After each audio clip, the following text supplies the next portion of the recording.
Will Smith and Jay-Z. Will Smith and Jay-Z have just made a business deal with a company called Landis. And Landis is a company that is designed to help people rent to own in order to buy their own home. And a scholar by the name of Nikole Hannah Jones, excuse me, Nikole Hannah Jones at Howard University, is now referring to Will Smith and Jay-Z as predators. She's saying that their business deal is predatory. I want to break some of this down for you tonight on drboystv.com, the home for intelligent Black people. So I want you to get comfortable, buckle up your seatbelt. We're about to get started right now.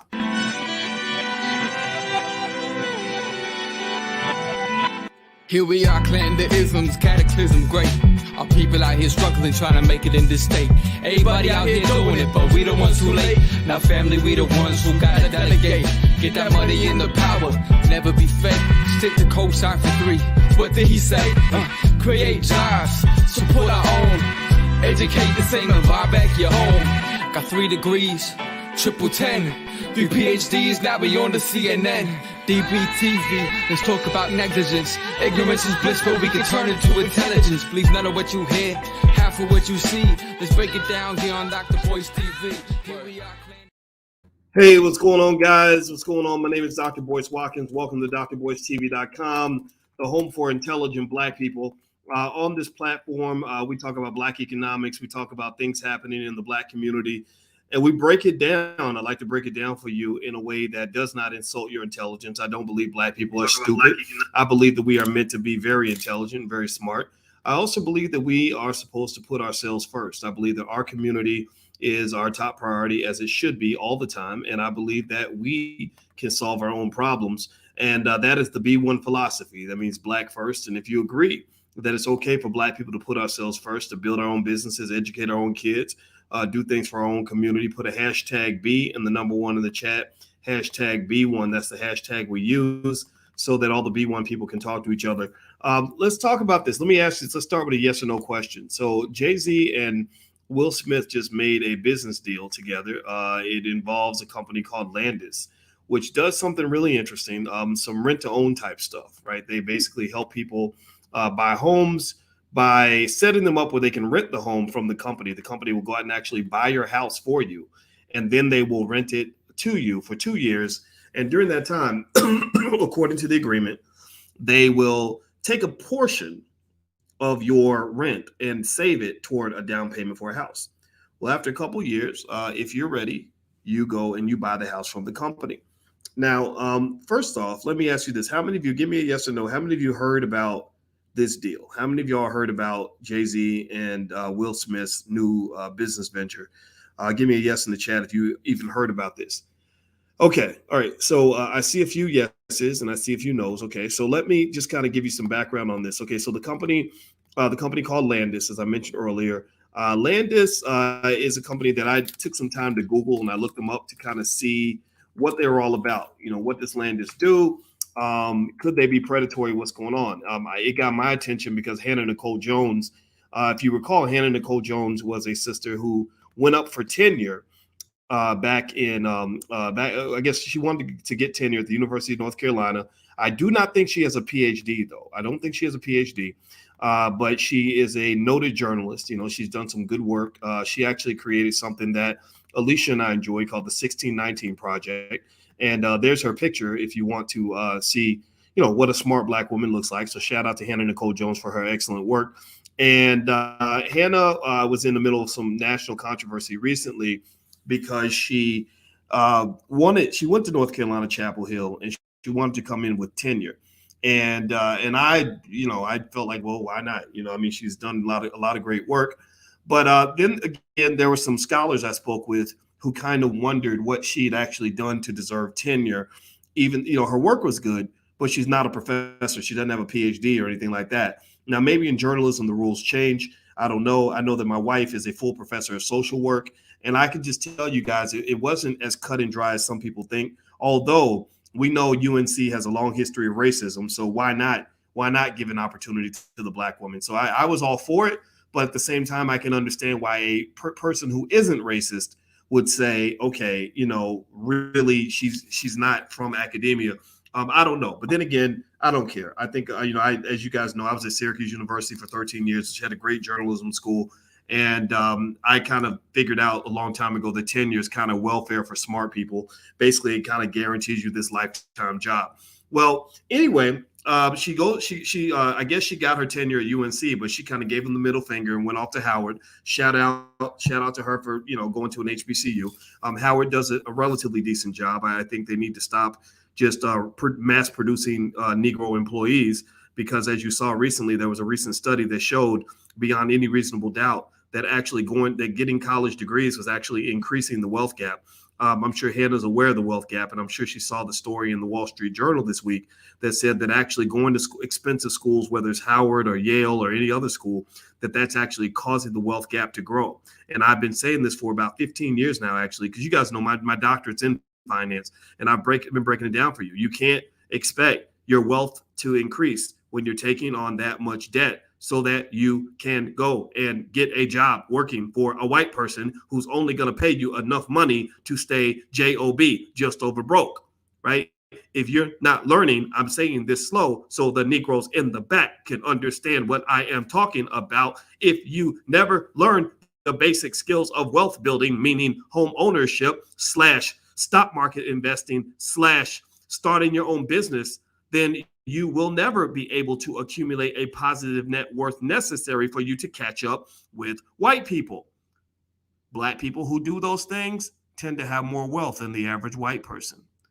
Black people cannot be turned into a nation full of employees.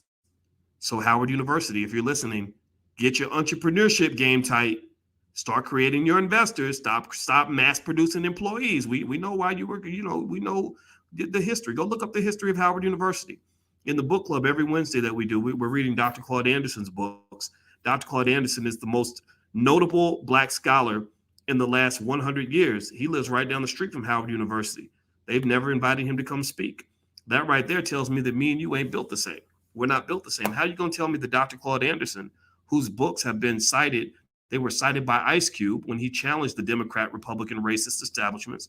They were cited by Kanye West when he questioned why Black people aren't building wealth. And it is fascinating to me that they literally are sitting there and they act like this giant does not exist. When you start looking at Black giants, the elephant in the damn room, and you act like you don't see the elephant in the middle of the room, then something's wrong with you. You're blind as a bat. And that's why your people end up going backwards. That's why a lot of Howard University graduates are wondering, Mama, why did I go get this bachelor's degree and I'm still $150,000 in debt 10 years later? Well, it's because studies show that half of all Black college graduates can never repay their student loans. So this wealth thing is complex, but it's really not. It's only complex because I don't understand what complex mathematics have to be performed to get people to open the goddamn ears and start listening to solutions, as opposed to simply thinking that getting closer to white people is going to somehow fix your problems magically. Now, with that said, let me get back to the point here. Let me make sure we stay on point. Everything I say has a purpose, but sometimes I say a lot. And I piss people off, and I don't mean to do that, but I got to tell y'all the truth. Do me a favor, hit the thumbs up button, hit the thumbs up, share, subscribe button. And blackkeystogreatness.com is where our book club is. We read Dr. Anderson's books every Wednesday night. We're analyzing Black labor, white wealth, which gives you a deep, rich history and understanding of exactly how white people took all your shit for the last 400 years and exactly why you should be demanding reparations, and exactly why your communities are in shambles, and exactly why I can go to the north side of Chicago and everything's beautiful and the streets are paved with gold. But then I go to the south and west side of Chicago and I see chaos with little kids getting shot in the street, cracked sidewalks, drugs everywhere, everything's torn apart. Let me keep going here. So Jay-Z and Will Smith have invested in this company called Landis. And Nikole, I don't know where this was coming from. I don't know why Nikole decided she wanted to call them out. Maybe she just, got happy on Twitter. I have no idea. But I'm going to read what she wrote, and I'm going to read it with respect, because I do respect Nikole Hannah Jones, but I also respect all solutions that are going to be different from what we've had before. And I'm going to explain to you why I think that Nikole Hannah Jones might want to do a little more research before she starts throwing around words like predator. And because it feeds into this pre-existing narrative that many people have, that there are Black feminists out here who feel like every day when they wake up, their number one job is to destroy Black men.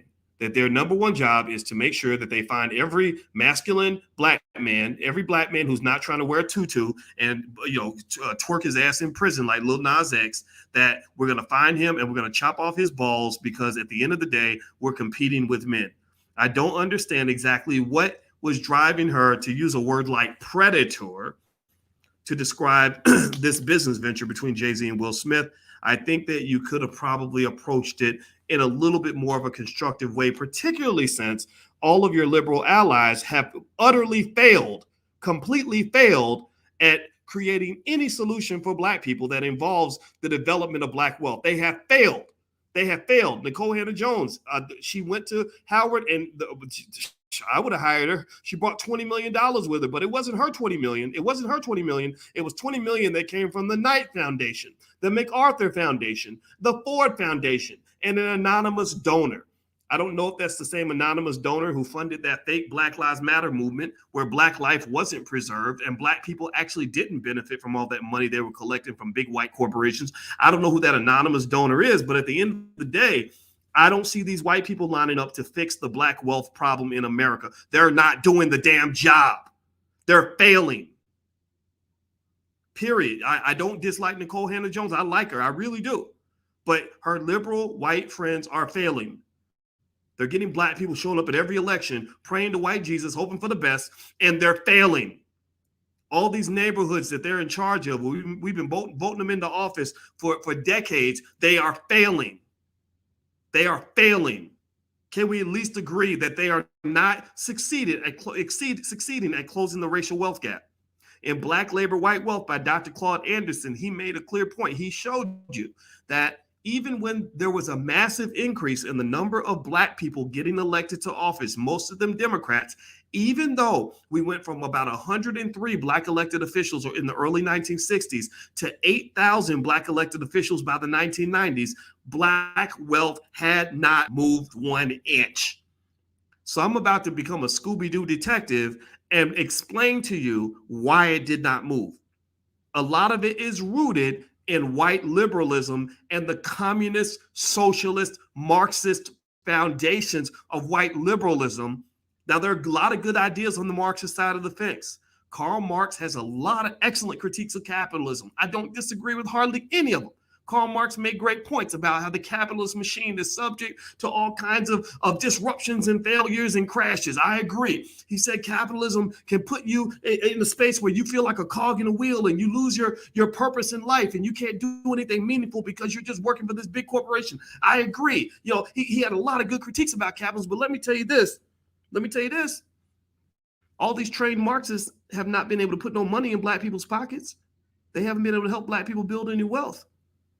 These liberal ideas are not designed to empower you. They're designed to make you soldiers in whatever little fight they were having before you came along. So I'm giving you the backdrop here because I want to say this, with complete respect for Hannah Nikole Jones and Howard and the good things that they're doing there. The fact is, you don't have the solution. What you're doing is not working.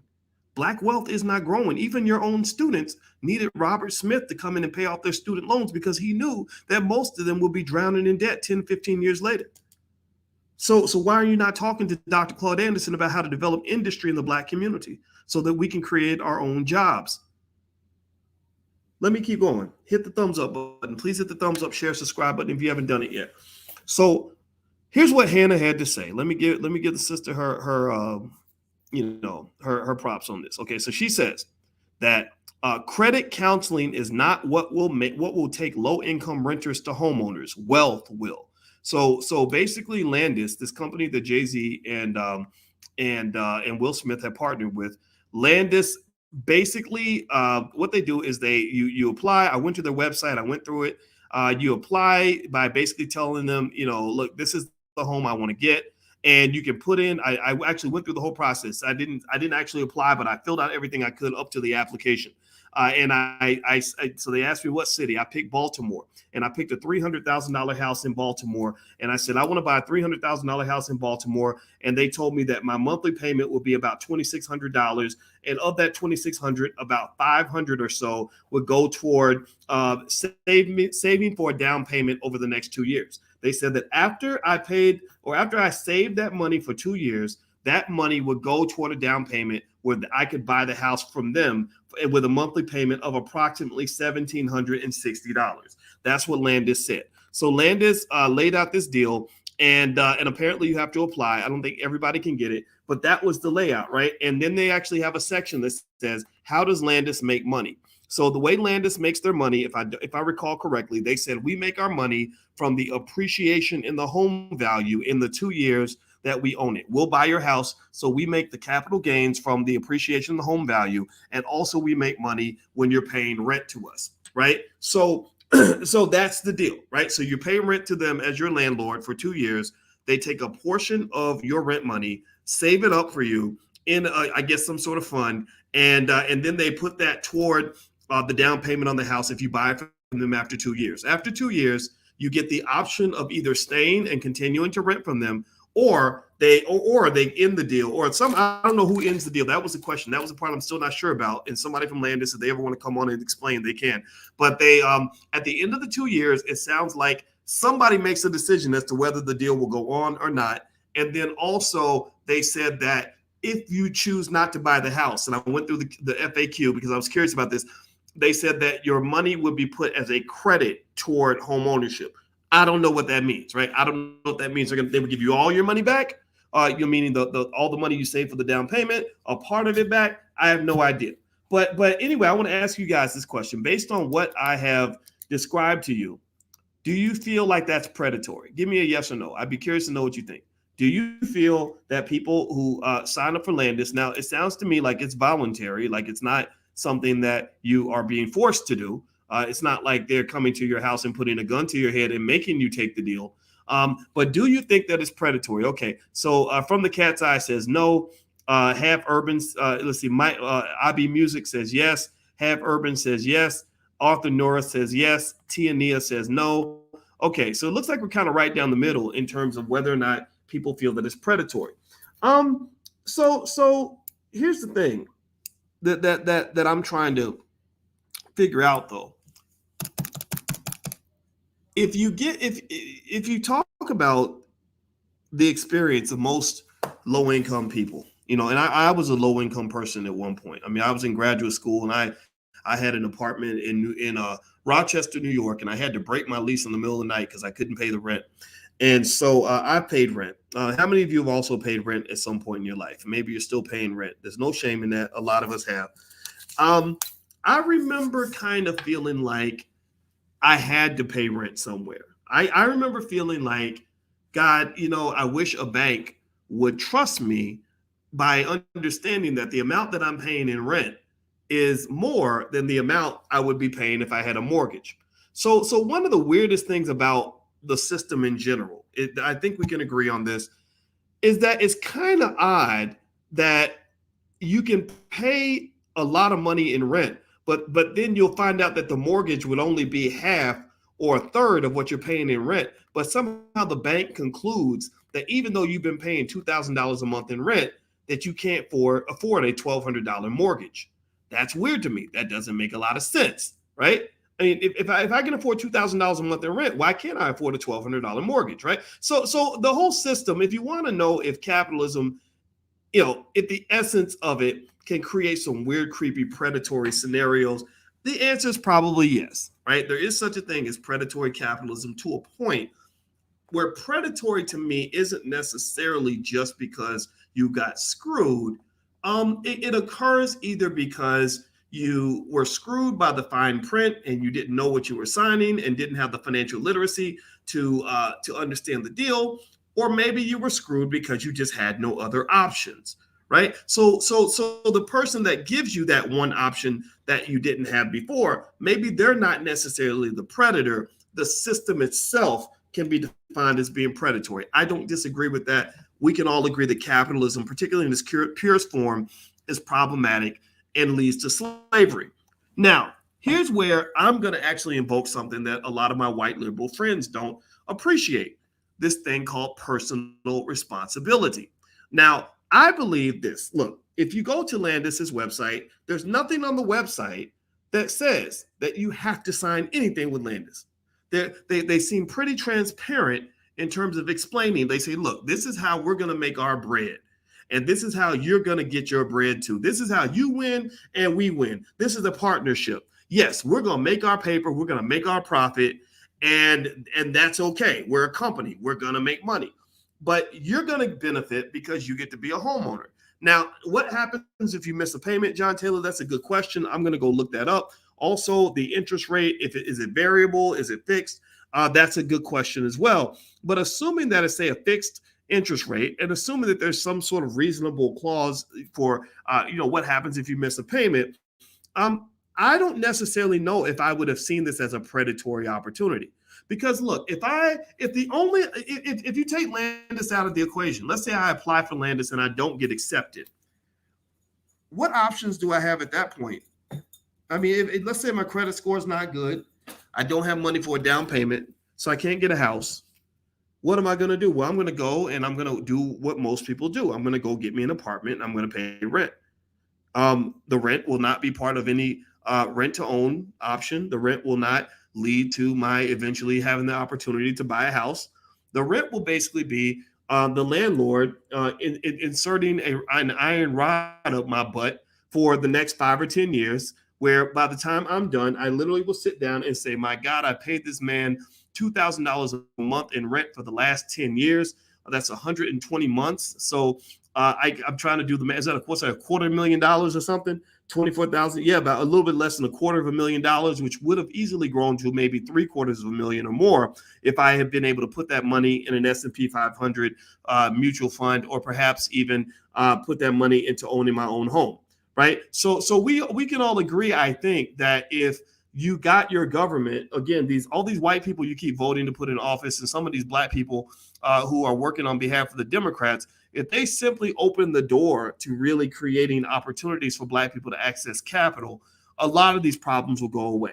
Right. Access to capital is one of the biggest problems that we have, not just as black people, but if you talk about low income people like that, that's a big issue. And one area where I'm not particularly in alignment with a lot of the black liberals is that they want to save everybody. They want to talk about poor whites and Native Americans and gay people and everything else. I don't want to talk about none of that shit. I want to talk about black folks. I'm B1. Fix our issues first, and then we could go start talking about everybody else. I'm tired of putting everybody else's needs ahead of our needs. I'm tired of waiting on everybody else to get their seat at the table before we get our seat. I'm tired of everybody else getting their reparations along with ours. No, focus on us. Get us our money first, and then I'll support anybody else getting what they deserve. So at the end of the day, when you really look at this is an easy thing to resolve. You've got a fundamental problem that you've got big white universities that will loan you, and some big black universities too, that will loan you $100,000, $200,000 to go to college, but won't loan you $30,000 to start a business. They won't loan you $50,000 for the down payment on a fucking house. What is going on right here? They'll loan you all the money that you need to go deep in debt to get a damn college degree, but won't let you go in debt to become a wealth builder. If I had a choice, I got a lot of degrees. I have a lot of education. I had more education by the age of 25 than most people have in their whole entire life. I was teaching college students when I was 22 years old. So I got a lot of education. But do you understand me when I tell you that I would have traded damn near all those degrees if you'd have gave me a capital base of about $250,000 at the age of 25? Because with that $250,000 capital base, I could have become a homeowner. With that capital base, I could have become a business owner. With that capital base, I could have become an early stock market investor, buying shares of Amazon when they were $50 a piece. Do you understand how many things I could have done with that money? That I could not do by being a smart Negro with no capital at all. I had no money. I had lots of education, but I had no capital base. So allowing people access to capital is one of the most important things you can do. So going back to Landis and this deal with Jay-Z and Will Smith, I think that if you use a term like predatory, which I think was unnecessarily vicious, and again, it feeds into my suspicion that Nikole Hannah Jones might be in that liberal feminist category, which means, if you're a straight black man, you can't do nothing right except agree with them. I really think that it didn't have to be that nasty, right? I also think that, unfortunately, and this is the reason why I'm not a liberal, and I don't know, maybe I'm a little conservative. I have no idea. I'm not a Republican. That's for sure.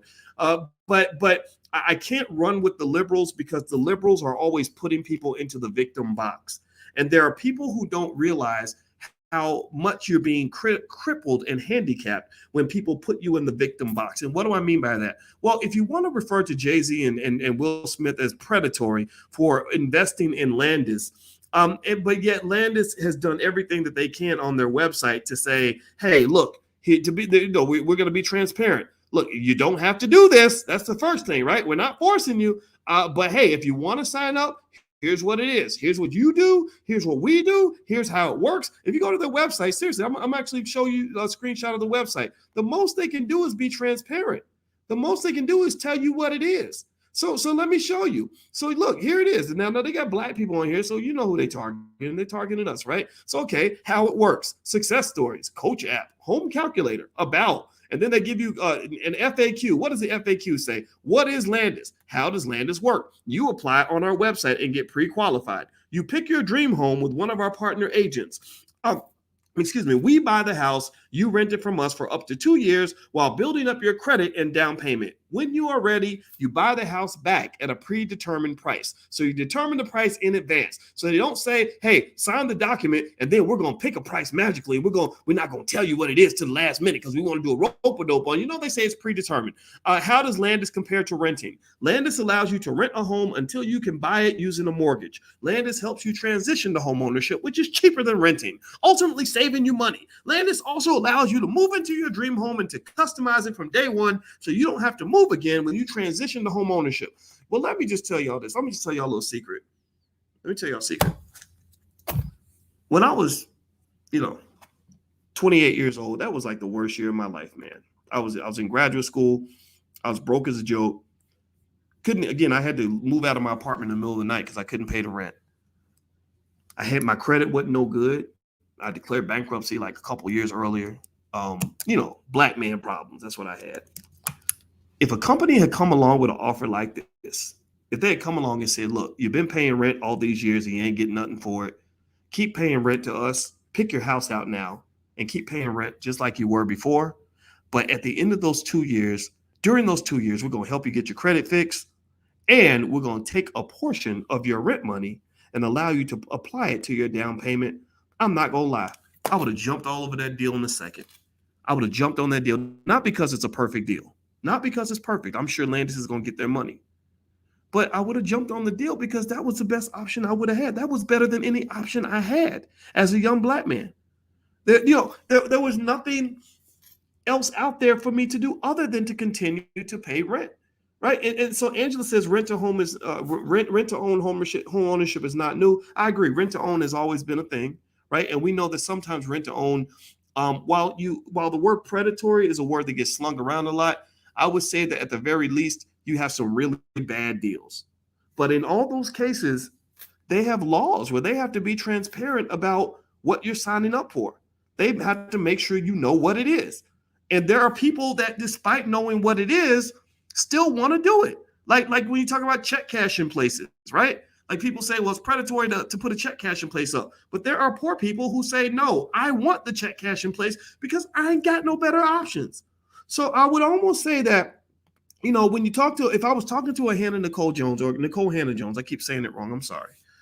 I would probably say to her, yeah, maybe you could say that this isn't a perfect deal. But here's your problem. You've been telling people that the liberals are going to come save them since forever, and they can't offer a better alternative. Now, if you were successful in getting your buddy Joe Biden to go and really change the banking laws, which he does not, Joe Biden, remember, he was the one who actually created the legislation that made it illegal for you to write your student loans off in bankruptcy. I don't know if y'all know that or not. Biden did that. So you got that and the crime bill. Those are two things. Again, and now you're still telling me that he's my buddy, but he done locked up more black men than any president in American history. And he's the one who decided you can never declare bankruptcy on your student loan. So, well, if those are your friends, then you don't need no enemies. So you ain't got enemies because your friends are your enemies. And so to me, I would almost challenge the liberals. It's very easy. It goes back to when I was telling you earlier that Karl Marx had a lot of great critiques of capitalism, and I didn't disagree with hardly any of them. But it's one thing to be able to criticize something and to destroy something, and it's another thing to be able to build something better. And so one of the things that you see on a regular basis politically is you see a lot of folks, liberals and conservatives do this. They will criticize the hell out of something that someone else created, criticize the hell out of somebody's solution. But then when you turn to them and say, okay, so give us a better solution and implement that so we can actually choose that option, they say, well, we don't have a better solution for you. So what are people supposed to do? The real world does not operate in theory. Liberals, my liberal, remember, I know the hoity-toity academics. I was around them my whole life. I'm a scholar too. I got my PhD in the year 2002. And one of the things I notice about hoity-toity academics is, unfortunately, at their very worst, they can become extremely self-righteous. They can become extremely idealistic, and they think that the world's supposed to operate within some sort of theoretical fantasy bubble. And when you get into the real world, where people have to make real choices and choose whatever the best options and alternatives are for them, sometimes they'll do things that don't make a whole lot of sense in an academic journal. So I don't have a big problem with what Jay-Z and Will Smith are doing. I think that by Nikole Hannah Jones sort of talking about the customers as if they are victims, I think that we need to stop sort of accepting this idea that we are too stupid to read a contract. I think that we have to stop accepting the idea that even when somebody tells us exactly what it is, that somehow that still makes them a predator. Look, it's like if I'm a man who's looking for a wife and I meet a pretty girl and I say, hey, I'm looking for a wife. And the woman says to me, well, I don't want a husband. I'm looking for a one-night stand. And I say, but I'm looking for a wife. And she says, yeah, but I'm looking for a one-night stand because my name's Cardi B and I just want to get it in. And then let's say I sleep with Cardi B that night. And then the next day I say, well, I thought you were going to be my wife. And she says, Negro, I told you I only wanted a one-night stand. And then I say, oh, I'm a victim. You victimized me. You're a predator. You took advantage of me. I wanted a wife and you gave me a one-night stand. No, she told you what it was, you dumbass. She told you what it was. So what I'm saying to you at the end of the day is that, look, the most you can require of any legally operating business is for them to tell you what it is, tell you what you're signing up for, what you're getting into. That's the most they can do. And if you still sign up knowing what it is, and then it doesn't work out for you, how the hell are you a victim again? Who told you that you're a victim? See, some people sit on the victim box and they won't get off that box. And that's a thing that I will tell you, I promise you, on a stack of Bibles, 100 feet high, Black people, you will never be able to win economically if you are always running for the victim box. You ain't stupid. You're not mentally ill. You are capable of reading contracts. You are capable of making intelligent decisions. And I can understand every reason why a logical human being would sign up for something like Landis and not feel like they were being victimized. They might say, hey, this ain't the cleanest way to become a homeowner, but it works. It's not the most efficient pathway to home ownership, but I'm glad I did it. I can see somebody really saying that. Okay. So that's my 2 cents on it.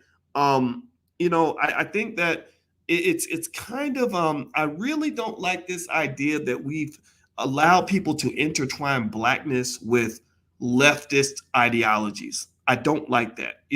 Everything is coming from Marxism. I think Black Lives Matter the lady running Black Lives Matter was a trained Marxist. That's why if you went to the Black Lives Matter website, it was completely muddled with all this transgender gay language that had nothing to do with being Black. I mean, don't get me wrong. We got gay Black people and I love y'all too. Y'all are always welcome to the platform. But why is all this other stuff muddling the Black struggle? Why is it that we always have to end up carrying water for all these other people with these predefined purposes? And I believe that it comes down to the fact that people on the left, the Marxist, communist, socialists, etc., have always been at war with capitalism. So in their world, unfortunately, for some of them, not all of them, but for many of them, every business owner is a predator. Why is a business owner a predator?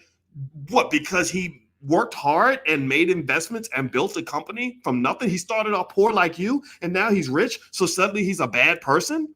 Like, why is it that every wealthy person must automatically be evil by default? You know what that does? You know what that creates? That creates the Sean King chaos.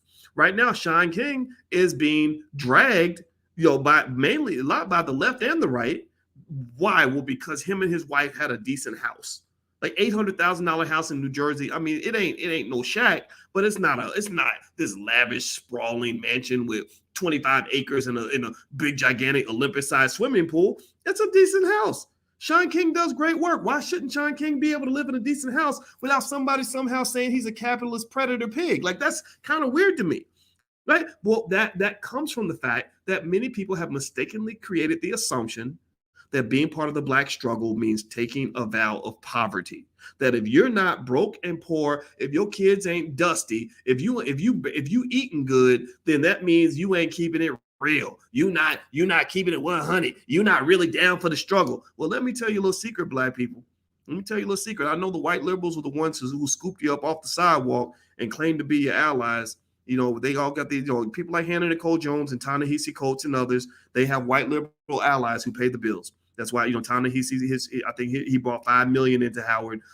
His chair is endowed by a bunch of white people. I don't know which particular white people have adopted them. It's like adopting little children or something, but they adopt Black people. So Ta-Nehisi is the Hannah, he's the Sterling Brown chair in the English department, and Jones brought in $20 million to support her endowment or her chair, which came from the Knight Foundation, the MacArthur Foundation, the Ford Foundation. All of these are organizations that would never give money to a Negro like me because I don't know when to keep my mouth shut. But here's the thing: none of these people, on any level, have ever proven to have any ability to develop industry and true wealth in the Black community. None of them. All they've been able to do is to create an elite class of Black liberal scholars who become the darlings of the white liberal establishment, and they go around the country talking about poor Black people and getting massive speaking fees and selling 100,000 copies of their books, and they get on TV, and at the end of the day they become what's the word? They become water boys for the Democratic Party. That's what they become. And the boule, that's another term that people might use for them. And if you really look at the anatomy of what they've accomplished nothing in terms of job creation for Black people. They've accomplished almost nothing in terms of wealth creation for Black people. They've accomplished almost nothing in terms of true institutional development for Black people on a fundamental level that is disassociated from the paternalistic ideological imperialism of the white liberal establishment. White people come along and they smack them around like little bitches whenever they get out of line, because at the end of the day, the person who pays the bills is the one who makes the rules. So let me see. Let's see here. So Moose says Boyce went to an HWCU. Yeah, I wanted to go to an HBCU, but I could not get into one. I didn't have any money coming out of high school. And also, I did talk to Howard about possibly teaching there. I interviewed with a Chinese guy who was the head of the finance department, and it just didn't work out. But I decided that instead of going to teach at an HBCU, I wanted to create one. So we created the Black Business School. We have 142,000 students worldwide. Most of them pay less than $500 total. 95% of them have paid us less than $500 or something like that. It's some high percentage. And so you can actually get started for free. And we have experts and billionaires and millionaires and business owners and real estate agents and lawyers and PhDs. They come in and teach our students, and they teach them well. And our fundamental principle is a little bit different from a lot of HBCUs in one fundamental way.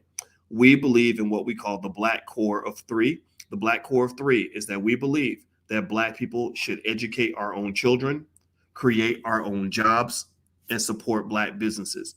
That is what we believe, and that is what we stand by. So the three pillars of wealth is where we begin the conversation and end it. The three pillars of wealth are real estate investing, entrepreneurship, and stock market investing. We give practical advice where we want the whole family to be educated on this fundamental idea that every Black child in America needs to learn how to start a business before the age of 12. We also believe that every Black child in America needs to own shares of stock on the day that they are born. We also believe that every Black child in America should understand that real estate ownership is the key to economic power. And the other piece is that we believe that chasing jobs is not the solution for Black people. Not to say that there's any shame in having a job, but a job should be a temporary stop, or at the very least, if you are a person who has a job, you should get to the point where you own assets. You should not measure your success economically on how much money you make or how fancy your title is, because studies have shown clearly that that means nothing when it comes to closing the wealth gap. What you measure your success on as a Black person needs to come down to what you own and what you control. You are in a game of power. Employees will never have more power than the damn boss. The renter will never have more power than the owner. The consumer does not have more power than the producer. So there is a strategic effort, and sometimes it's implemented even by some of the HBCUs, unfortunately, a strategic effort to ensure that Black people remain the consumers, we remain the renters, and we remain the employees. That's why most universities take tremendous pride in the number of Black people they've prepared for jobs. Why do you think schools like Howard and Spelman are named after white people? Well, because they said we need more people in our working class. So let's get these Negroes trained up so they can come and work for us. So I'm not saying there's anything wrong with you working for anybody. You can do whatever you want. I'm not judging that. But if you take ownership out of the equation, you will lose the game of wealth in America. That game is not won by people who work for other people. It's won by the people who become bosses. So to that extent, while I don't consider, everything Jay-Z and Will Smith everything they do to be perfect, this does not sound like a bad venture. This sounds like they're bosses of something. Nikole Hannah Jones. I'm not dissing everything she's done. The 1619 Project is excellent. She's a great historian, but she's not so great at building wealth, because if she were great at building wealth, she wouldn't need the Ford Foundation and whoever, the MacArthur Foundation, to go pay the bills. She would be able to endow her own chair as opposed to looking to liberal white people to endow the chair for her. So if you want to know what the next generation is going to have to look like, Black people are going to have to be in control of institutions that impact Black people. And right now, that is not the case at most HBCUs. That's why I circle back to Dr. Claude Anderson. Why is it that the whole Black community loves Dr. Anderson, and Powernomics is one of the most spoken about economic texts on the planet? It is the foundation for what millions of people are doing in the Black community when it comes to wealth. Yet at the same time, Howard University to this day has never had Dr. Anderson on campus. The reason they can't have Dr. Anderson on campus is because Dr. Anderson is a Black man who is not afraid to be highly critical of the white power structure. That does not fit their interest, and that's why they run away from people like him. So as long as you run away from the free Black people and you run toward comfortable slavery, then you're only going to be building a nation of slaves, and your wealth gap is going to continue to drop. So that's just what it is. So I'm going to go, guys. Please hit the thumbs up button, share, subscribe button. I didn't mean to be overly critical of Nikole Hannah Jones. I actually like these people. I just can't. But I have to give you raw truth in terms of how I feel. I can't pretend like, I can't say things in a way that sounds nice all the time. I just have to say it in a way that sounds true. And one other thing here, give me a second. I gotta get rid of this. I got a troll in here, so I gotta get rid of the troll. Also, if you are B1, don't forget we're having the All Black National Convention that's going to happen at the end of October. If you want to come out, it's going to be the end of October in Orlando. We're going to have breakout sessions in every type of Black wealth, from crypto to growing your own food to invest in the stock market to running your business. We're also going to do some things that will allow you to socialize with other B1 oriented people, intelligent Black people. So we're actually going to have speed dating for the first time. We're going to have a masquerade ball.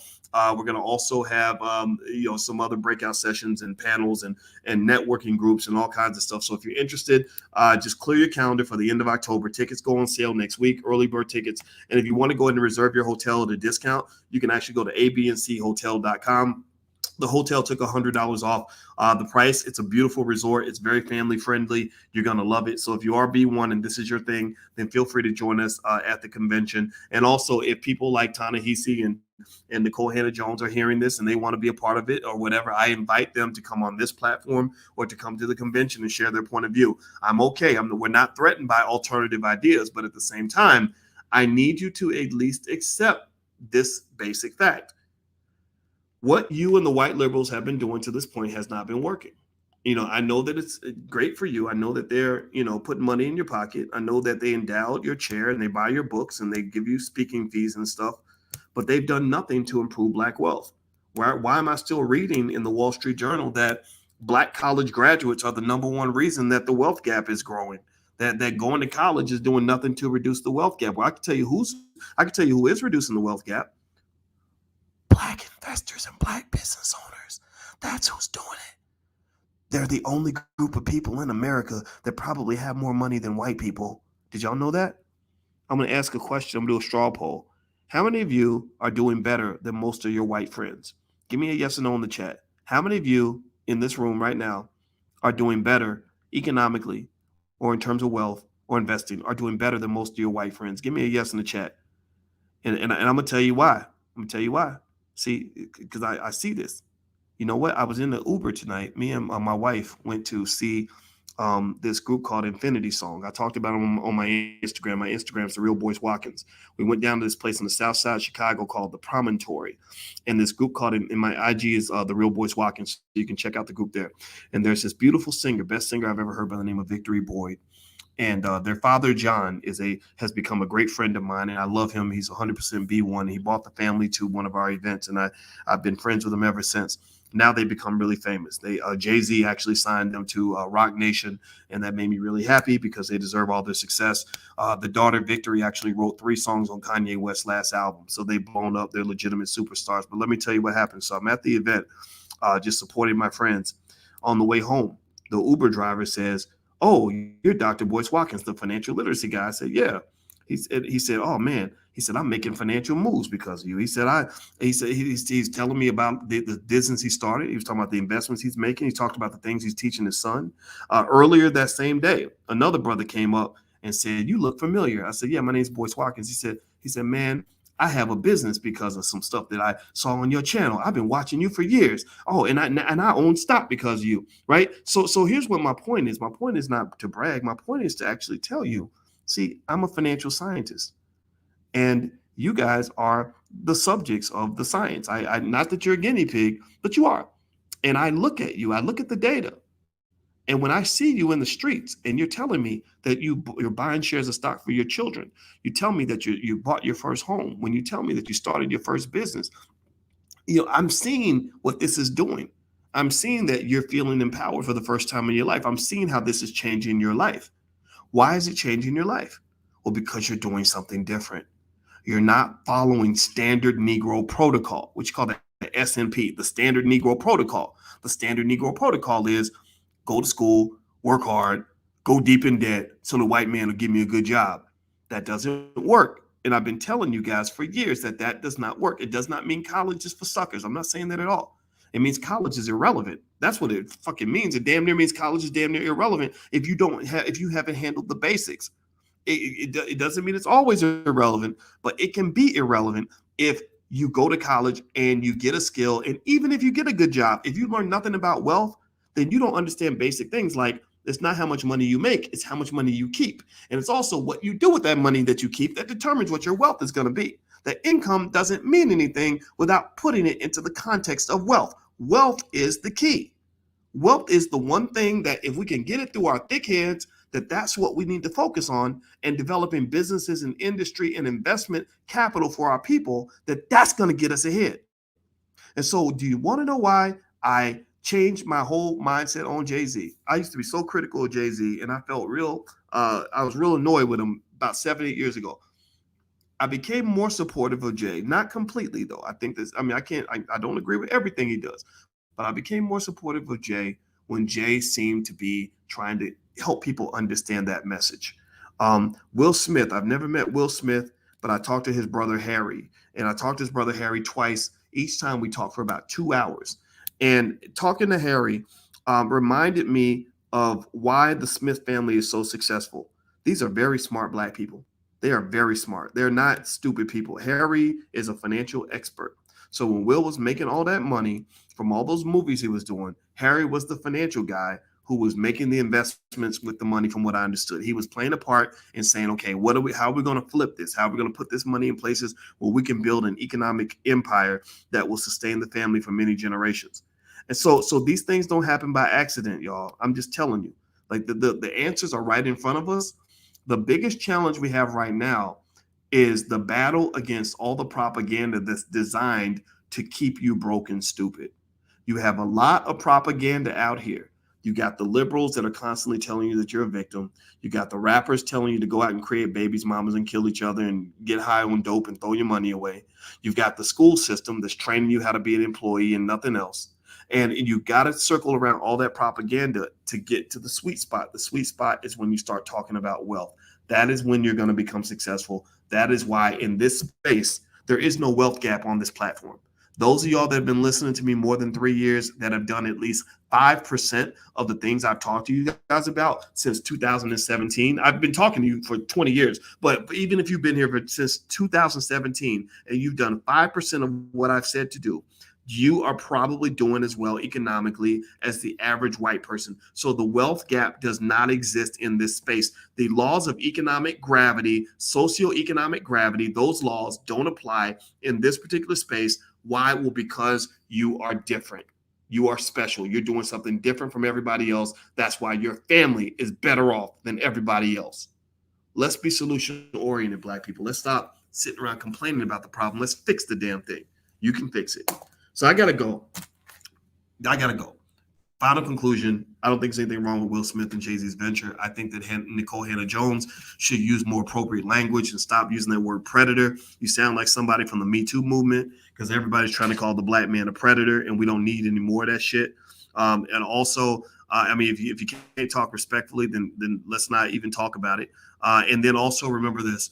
If you can't create a better model, then all you're doing is complaining. It's time for us to create models and to solve real problems and stop complaining about other people's solutions. So I gotta go, guys. And I'll also say I didn't mean to be mean to Hannah. I just kind of had to tell the truth. So have a good night, everybody. Hit the thumbs up button, share, subscribe button. My Instagram is right there. It's The Real Boyce Watkins. Also, this podcast has an audio version. It's the Dr. Boyce Breakdown. If you look up the Dr. Boyce Breakdown on Spotify, you can find it that way. And if you want to reserve your hotel for the All Black National Convention, it's going to be at the end of October. You can go to abnchotel.com, and that's where you can actually reserve your hotel and lock it in. We're going to be there for the 29th through the 1st of November, and it's going to be a lot of fun. So I hope you guys will join. Hit the thumbs up button. I'll see you soon. Take care. Good night. Peace.